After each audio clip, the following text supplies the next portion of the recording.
CTD Hyderabad کی intelligence based کارروائی مطلوب دہشت گرد گرفتار کالعدم تنظیم کی مالی معاونت کے لیے رقم جمع کرتا تھا۔ ترجمان CTD کے مطابق عاصم آباد کے علاقے سہرش نگر میں کارروائی کی گئی۔ مطلوب دہشت گرد سے پستول، دستی بم اور دہشت گرد تنظیم کے لیے جمع کی جانے والی رقم برآمد کر لی گئی۔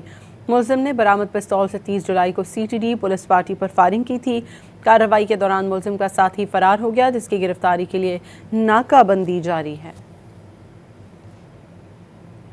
CTD حیدرآباد کی انٹیلیجنس بیسڈ کارروائی مطلوب دہشت گرد گرفتار کالعدم تنظیم کی مالی معاونت کے لیے رقم جمع کرتا تھا۔ ترجمان CTD کے مطابق عاصم آباد کے علاقے سہرش نگر میں کارروائی کی گئی۔ مطلوب دہشت گرد سے پستول، دستی بم اور دہشت گرد تنظیم کے لیے جمع کی جانے والی رقم برآمد کر لی گئی۔ ملزم نے برآمد پستول سے 30 جولائی کو CTD پولیس پارٹی پر فائرنگ کی تھی۔ کارروائی کے دوران ملزم کا ساتھی فرار ہو گیا، جس کی گرفتاری کے لیے ناکہ بندی جاری ہے۔